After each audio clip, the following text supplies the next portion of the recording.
आओ, वह दरवाजे की तरफ बढ़ता हुआ बोला।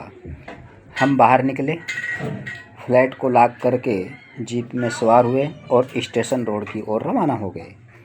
बैंक और बड़ौदा की स्टेशन रोड ब्रांच का मैनेजर ईमानदार और वसूलों का पाबंद आदमी निकला। उसने लाकर खोलने से साफ इनकार कर दिया। रविशंकर की वर्दी सिर्फ इतना ही असर दिखा सकी कि उसने रिकॉर्ड देखकर बता दिया कि 126 नंबर का लाकर दिनेश चौधरी ने लिया हुआ था। हमें पूरी तसल्ली हो गई। सीक्रेट फाइल निश्चित रूप से उसी लाकर में थी। रविशंकर ने फ़ोन पर अपने डिप्टी कमिश्नर से संबंध स्थापित किया। उसके सम्मुख समस्या रखी। डिप्टी कमिश्नर ने बैंक ऑफ बड़ौदा के रीजनल मैनेजर को खटखटाया और रीजनल मैनेजर ने उस ब्रांच के मैनेजर को। इसके बावजूद भी रविशंकर को लिखित में देना पड़ा कि पुलिस विभाग क्यों इस लॉकर को खुलवाना जरूरी समझता था और यह कि इस तरह लॉकर खुलवाए जाने का प्रत्येक उत्तरदायित्व पुलिस विभाग का होगा। अंत में लॉकर खोला गया।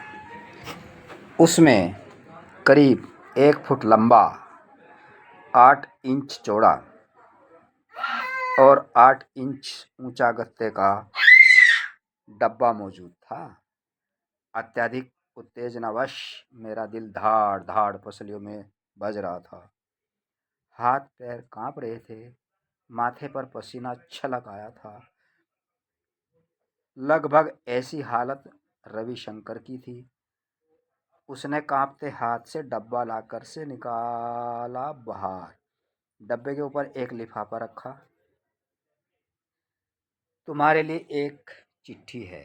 रविशंकर मुझे लिफाफा थमाता हुआ बोला। मैंने देखा, उस पर मेरा नाम लिखा था। हैंडराइटिंग दिनेश का था। हम दोनों मैनेजर के साथ उसके ऑफिस में आ गए। मैंने लिफाफे का एक सिरा फाड़ा। अंदर से एक तय किया हुआ कागज निकला। मैंने उसे खोला। घसीट सी लिखाई होने के बावजूद भी दिनेश का हैंडराइटिंग साफ पहचाना। उसने लिखा था,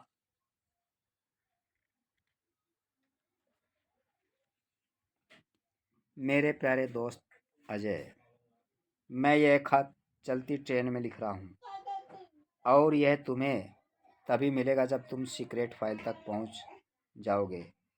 मुझ में इतनी हिम्मत नहीं है कि इस डायनामाइट को लेकर विराटनगर की सड़कों पर चल सकूं। इसे हासिल करने के लिए बड़ी बड़ी हस्तियां लालायत हैं। यह तुम भी बखूबी जानते हो।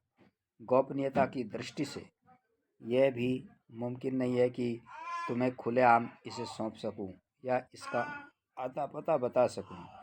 इसलिए मैं अपना शेरा वाली माता का लॉकेट ऐसी जगह छोड़ जाऊंगा जहां से तुम उसे ज़रूर ढूंढ लोगे और फिर उस एटम बम को आसानी से ढूंढ सकोगे। वैसे मैं तुमसे मिलने की भी पूरी कोशिश करूंगा, लेकिन तुमसे मिलने से पहले अगर मुझे कुछ हो जाए तब भी तुम्हें दिक्कत न हो, इसलिए भी यह तरीका ज़्यादा मुनासिब है। मुझे दृढ़ विश्वास है कि बारूद को तुम पूर्णतया निष्पक्ष रूप से उसी उद्देश्य के लिए इस्तेमाल करोगे जिसके लिए हम दिन रात जान की बाजी लगाते रहे हैं। विराटनगर से भ्रष्टाचार और अपराध खत्म करने की जिम्मेदारी मैं तुम्हें सौंप रहा हूँ। जहाँ तक मेरा सवाल है, पढ़कर तुम्हें अजीब लगेगा, लेकिन असलियत यह है कि गुनाह को मिटाता मिटाता मैं खुद गुनहगार बन गया हूँ। मेरा गुनाह है प्रेम। गुनाह इसलिए है क्योंकि मेरी वह किसी और की बीवी है और हमारी बदकिस्मती है कि हम अब जुदा होकर और ज़्यादा देर नहीं रह सकते। इसलिए समाज और कानून के बंधनों को तोड़कर हमेशा साथ रहने का अटल फैसला कर लिया है। इस हालत में ज़रूरी हो गया है कि मैं खतरों भरी अपनी उस ज़िंदगी से किनारा कर लूँ जिसे अब तक जीता रहा हूँ। वैसे भी उस मक्कार और खुदगर्ज बूढ़े के साथ और चिपके रहना मेरे लिए भी नामुमकिन है और मेरी उसके लिए भी। हम विराटनगर से दूर चले जाएंगे। तुमसे पत्र व्यवहार करता रहूँगा। तुम्हारा अपना दिनेश चौधरी। इस खत को पढ़कर मुझ पर किसी किस्म की कोई प्रतिक्रिया नहीं हुई। इसकी वजह शायद दिनेश और नीलम की मौत थी। मैं रविशंकर की ओर आकर्षित हुआ। मैनेजर की मेज पर उसके सामने 2 लिफाफे रखे थे। तीसरा और उन दोनों से बहुत ज़्यादा मोटा एक लिफाफा उसके हाथ में था। मेज पर रखे लिफाफे में से एक में टैप रिले बड़े करीने से सजी रखी थी और दूसरे में कैमरे में खींची फोटोज़ के नेगेटिव्स भरे हुए थे। मोटे लिफाफे से निकले कागजों के पुलिंदे को जल्दी जल्दी पलटकर सरसरी निगाह से देखता हुआ रविशंकर प्रसन्नतापूर्वक चिल्लाया, इसमें सब कुछ मोटी मोटी ढेरों मुर्गियाँ फंसेंगी। उन सब का यकीनन पुलंदा बन जाएगा। अच्छा हुआ चौहान मर गया, वरना उसे खुदकुशी करनी पड़ती। हराम ज़्यादा बड़े हिंसक ढंग से खूबसूरत लड़की की मोहब्बत भुगतता था। इसी कुकृत्य के दौरान एक बार उसने एक लड़के को इतना पीटा था कि वह मर गया। चौहान की ऐसी तमाम करतूतों का कच्चा चिट्ठा है इसमें।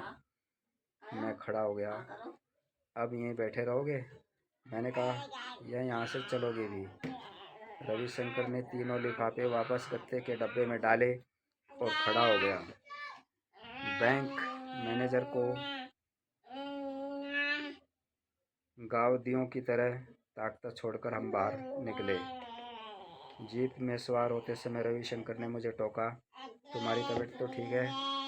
मैंने सर हिलाकर हामी भर दी। फिर तुम खुश क्यों नहीं हो? उसने जीप स्टार्ट करते हुए पूछा। इस कदर थके थके उदास और एकदम चुप क्यों हो? मैं खुद भी अपने आप को बेहद थक गया सा महसूस कर रहा था। रविशंकर जीप ड्राइव करने लगा। अब दोबारा विराट दर्पण ज्वाइन करोगे? कुछ देर बाद रविशंकर ने पूछा। नहीं, मैंने बेमन से जवाब दिया। फिर मैं थंडर की ज्वाइन करूँगा। नंदा साहब मुझे पर्सनली ऑफर दे चुके हैं। वंडरफुल। इसका मतलब है कि इस सारे हंगामे की एक्सक्लूसिव रिपोर्ट थंडर को दोगे? हाँ, और मुझे उम्मीद है कि अब तुम भी इंस्पेक्टर बना दिए जाओगे। अचानक रविशंकर इस ढंग से चौंका मानो कोई बहुत अहम बात अनायास ही उसे याद आ गई थी। फिर उसने शर्मिंदगी भरी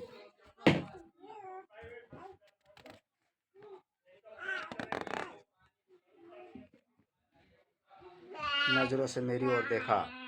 आई एम सॉरी अजय, उसने संजीदगी से कहा। मैंने प्रश्नात्मक निगाहों से उसकी तरफ देखा। What for? तुम शायद नहीं जानते कि नीना मर चुकी है। जानता हूँ, मेरे कंठ से कराहती सी आवाज़ निकली। ओह, उसका स्वर सहानुभूतिपूर्ण था। नीना की मौत का मुझे भी बेहद अफसोस है। मैं कुछ नहीं बोला। नीना के लिए मेरे दिल में जो दर्द, कसक और तड़पन थी, उसमें मैं किसी को शामिल करना नहीं चाहता था। मैंने कंबल को कसकर लपेटा और शून्य भाव से विंड स्क्रीन को ताकने लगा। ड्राइविंग सीट पर बैठा रविशंकर भी एकदम खामोश हो गया। गत्ते की डब्बे की शक्ल में सारे खून खराबे और हंगामे की जड़ सीक्रेट फाइल हम दोनों के बीच में रखी थी। जीप तेजी से पुलिस हेडक्वार्टर की ओर भागी जा रही थी। तो दोस्तों, ऐसी ऐसी कहानियाँ और इससे भी रोमांचक कहानियाँ आपको पुरुषोत्तम गंधर्व चैनल में सुनने को और देखने को मिलेगी। और इन कहानियों का आपके ऊपर क्या असर होता है? क्या ये कहानियाँ आपका मनोरंजन कर पाती हैं?